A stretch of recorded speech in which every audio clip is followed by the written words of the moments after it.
Thank you very much. Thank you very much for coming. It's very, very important. My name is George Winter, and I'm running for Mayor of Mississauga. Sometime I would like you to go to my website, georgewinter.ca. There I have some detailed positions about what I believe makes a livable city. But let's not fool anyone. This election is about Hazel McCallion, the 32-year mayor of Mississauga. The stakes changed in this election as soon as she asked voters to, quote, "Give me a council that is going to take the city to greater heights." Except for the last council or two, she has had free rein to design Mississauga. The sprawl that you see is the result of her lack of vision. Shopping malls, big box stores, traffic congestion. Her opening up of developments to the entire city at one time is the single most catastrophic decision Mississauga has seen. Why did she do it? To collect developers' fees so that she could at once create the myth of being tight-fisted with tax dollars. The heads of both school boards protested that they wouldn't be able to build schools, but she pressed ahead. In my mind, part of Hazel McCallion's legacy will be those huge signs that we all saw on lots that the boards of education put, that a school board or a school may be built here, but there's no guarantee that it will be built.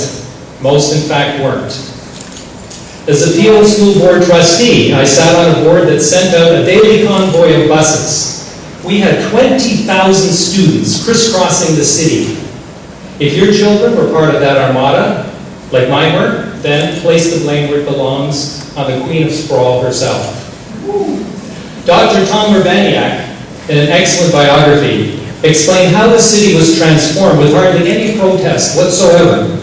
Keep the established neighborhoods happy. They were the ones that voted, while new residents didn't. Who had the time to go to meetings? She kept the taxes low, while making new residents like you pay developers' fees folded into the purchase price of your homes. You didn't think developers were going to swallow the cost, did you? She raised the fees for parks and recreation activities because the established neighborhoods were using them less and less, while neighborhoods like yours had young families with young children.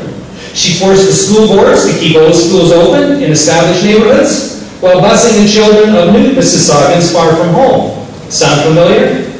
That's why we can't have history repeat itself. Hazel McCallion calls herself this an important election. I agree, but not for the reason that she mentioned. She doesn't need to have councillors who agree with her. It's called a democracy. Use the skills of your council. Get some new ideas. The Queen of Sprawl needs to be defeated herself, not given a council of lapdogs.